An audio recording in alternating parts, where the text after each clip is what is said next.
सदारत जमात उलमा हिंद की कॉन्फ्रेंस के दूसरे दिन यकसन सिविल कोड पर करारदाद मंजूर की गई। कॉन्फ्रेंस में यकसन सिविल कोड को नाफिज करके बुनियादी आईनी हुकूक से महरूम करने की कोशिशों पर इजहार तशवीश किया गया। मुस्लिम रहनुमाओं ने इस मौके पर कहा कि इस्लामी शरीयत में किसी भी किस्म की मदाखलत हरगिज कबूल नहीं की जाएगी। कॉन्फ्रेंस में मुस्लिम पर्सनल लॉ में शामिल मामलात जैसे निकाह, तलाक, खुला, विरासत वगैरह किसी माशरे या गिरोह के फर्द के कानून नहीं है ये कहा गया। न ही ये रस्म रिवाज और सकाफत का मामला है, बल्कि नमाज, रोज़ा, हज वगैरह की तरह ये भी हमारे मजहबी अहकामात का ही हिस्सा हैं जो कुरान और हदीस से लिए गए हैं। इसलिए इनमें कोई भी तब्दीली या किसी को इनकी पैरवी से मना करना वाज़े तौर पर इस्लाम में मदाखलत और आईन हिंद के आर्टिकल 25 में दी गई जमानत के खिलाफ है।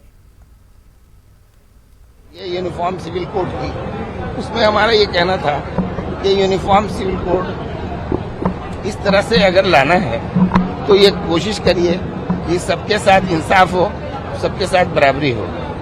अगर ये बात आप हासिल कर सकते हैं तो आपको सबसे पहले ये करना होगा, ये इंश्योर करना होगा कि किसी भी कम्युनिटी को टारगेट न किया जाए और किसी भी रिलीजियस फ्रीडम के ऊपर अंकुश न लगाया जाए। पहले एक व्यवस्था थी कि जिसमें अगर आप चाहें तो आप अपने मजहब के मुताबिक रहें, चाहें तो जो हमारा सिविल लॉ है उसके मुताबिक। ये एक व्यवस्था इस मुल्क में पिछले 75 साल से चल रही थी, अच्छी चल रही थी।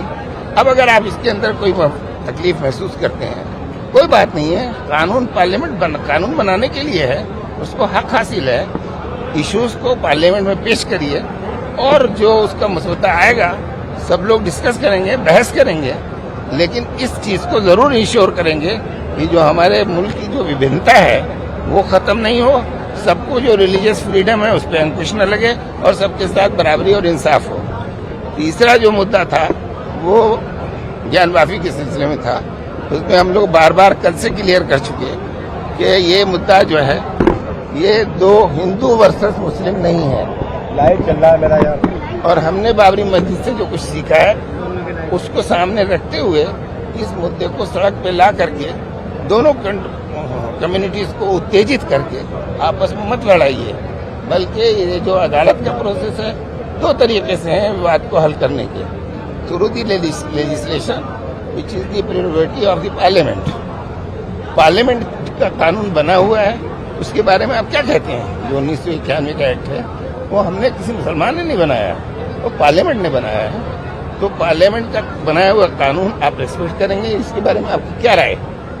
दूसरी चीज ये है कि सुप्रीम कोर्ट उस कानून को इंटरप्रेट करती है और उसको इम्प्लीमेंट करती है। तो सुप्रीम कोर्ट ने भी उस कानून को पूरी मान्यता दी है अपने बाबरी मस्जिद के जजमेंट में। इन चीजों को सामने रखते हुए ये जरूरी है कि इन मुद्दे को अब अदालत में ये गया है तो अदालतें इन दोनों चीजों को सामने रखकर फैसला करेंगी।